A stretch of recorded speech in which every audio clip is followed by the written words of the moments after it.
Ce que vous ne savez pas et ce que la plupart des personnes savent, c'est quoi? C'est que plein de gens dans le monde entier, peu importe les religions auxquelles vous appartenez, toute personne qui a un souffle de vie dans cette terre, tout humain a eu des épreuves, a des épreuves et aura des épreuves. Et certaines personnes disent que ces épreuves-là, c'est Dieu qui les soumet, c'est-à-dire Dieu fait en sorte qu'ils passent par ces passages parce que Dieu va les éprouver, Dieu va les tester pour voir s'ils aiment Dieu, tout ça là. J'ai eu à parler avec beaucoup de personnes qui ont dit non, c'est Dieu qui a permis en fait, que Dieu avait mis l'arbre de la connaissance du bien et du mal dans le jardin pour éprouver Adam, pour voir si Adam allait l'aimer, tout ça là. Bon, bref. D'autres ont des enfants qui naissent mal formés, qui ont des enfants qui naissent mal formés.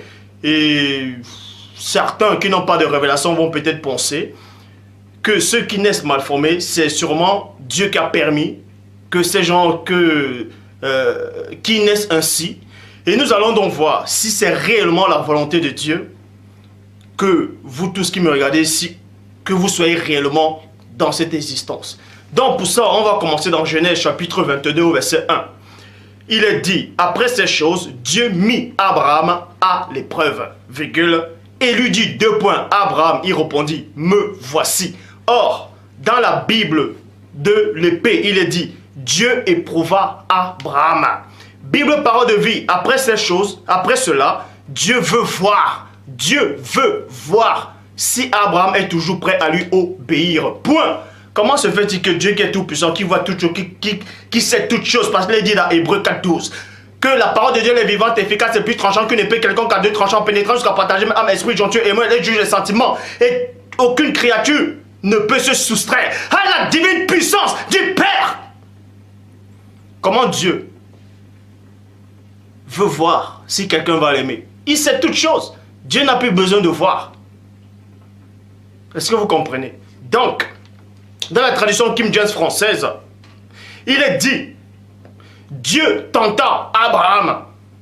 Toujours dans Genèse 22, verset 1. Dieu tenta Abraham. Traduction Abbé Filion. Après cela, Dieu tenta Abraham. Traduction Pierre Robert Oliverton. Dieu tenta Abraham. Or, il est dit dans Jacques chapitre 1 au verset 13, dans la Bible seconde 21, que personne, lorsqu'il est tenté, ne dise : c'est Dieu qui me tente, car Dieu ne peut être tenté par le mal et il ne tente lui-même personne. Vous voyez.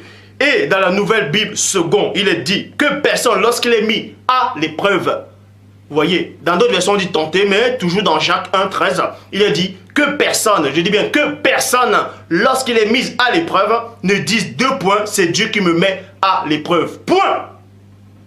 Car Dieu ne peut être mis à l'épreuve par le mal et lui-même ne met personne à l'épreuve. On vous dit ici que Dieu ne met personne à l'épreuve. Comment se fait-il que dans Genèse chapitre 22 verset 1, il est dit Dieu met Abraham à l'épreuve. Dans d'autres versions, on dit Dieu tenta Abraham. Or dans Jacques chapitre 1 au verset 13, il est dit dans plusieurs versions, Dieu ne met personne à l'épreuve, Dieu ne tente personne. Qui c'est qui a donc mis Abraham le patriarche à l'épreuve? Puisque la même parole, la même Bible dit que Dieu ne pouvait pas mettre l'homme à l'épreuve. Dieu ne met pas un homme à l'épreuve. Donc vous apprenez ici là que ce n'est pas Dieu qui a pu mettre Abraham à l'épreuve. Parce que Dieu ne met personne à l'épreuve et Dieu ne tente personne. Certes, l'épreuve et la tentation, c'est deux choses distinctes. Mais toujours est-il là qu'il est dit néanmoins dans ce livre que Dieu ne tente personne et Dieu ne met personne à l'épreuve. Donc, on va entrer dans les mystères de la parole et on va mieux comprendre. Déjà, c'est quoi le destin? On va vous démontrer que le destin n'existe pas. Le destin n'existe pas. Donc, on va... Parce qu'il y a plein de gens qui sont autoproclamés messagers de Dieu, qui viennent enseigner des hérésies, qui viennent dire que Dieu les a envoyés, Dieu les a inspirés, sans connaître qui est réellement Dieu. Mais toujours est-il qu'il est dit ici que Dieu ne tente personne, Dieu n'éprouve personne, dont Dieu n'a pas pu éprouver le patriarche Abraham. On va donc voir qui c'est qui a vraiment éprouvé Abraham, et qui c'est qui a éprouvé tous ces gens qu'on disait soi-disant Dieu les a éprouvés, Dieu les a poussés pour qu'ils puissent être tentés. Bref, on va entrer dans les mystères de la relation cachée de Loba. Donc, Bible de Jérusalem, que nul, s'il est éprouvé, ne dise : c'est Dieu qui m'éprouve.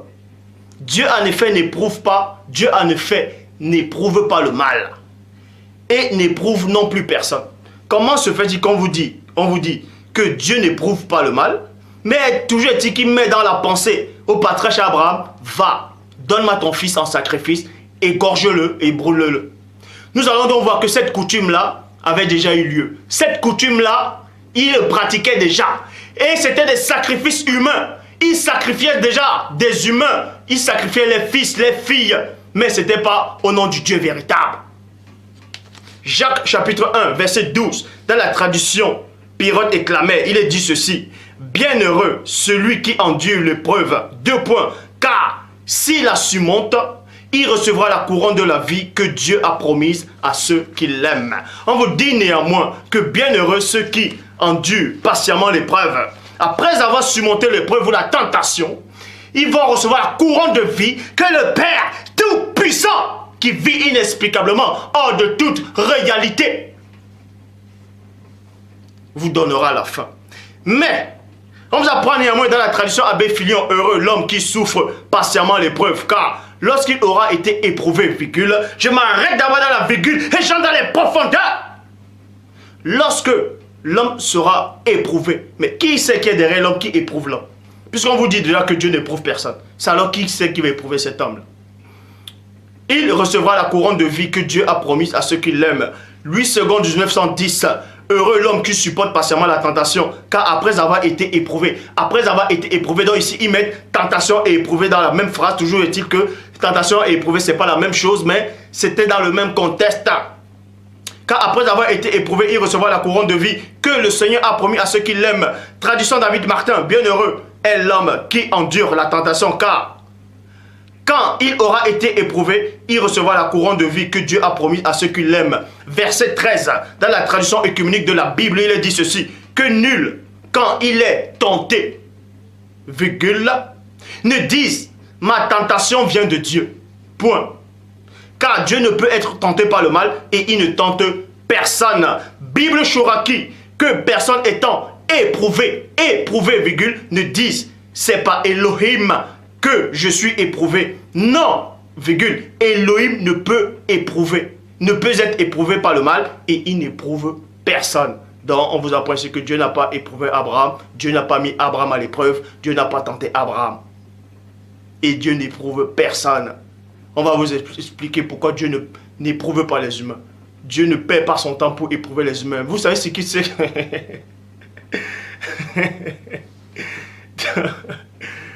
Parce qu'il y a des gens qui font le péché, il y a des gens qui vivent des situations difficiles. Ils vont dire, mais pourquoi, si Dieu est là, pourquoi ça m'arrive? Non, c'est Dieu qui me met à l'épreuve. Non, non, non, c'est faux. Enlevez ça de votre tête. Dieu ne met personne à l'épreuve. Je dis bien, Dieu ne met personne à l'épreuve. Il n'éprouve personne. Et personne ne tente Dieu. Personne ne peut éprouver Dieu. Nous allons même aller dans Malachie où il est dit, mettez-moi ici à l'épreuve. Je vais vous démontrer que c'est une fausse version. Verset 14, Bible second 21. Mais chacun est tenté quand il est attiré et entraîné par ses propres désirs. Point. Bible Chouraki, chacun est éprouvé par sa propre convoitise, qui l'entraîne et le séduit. Point.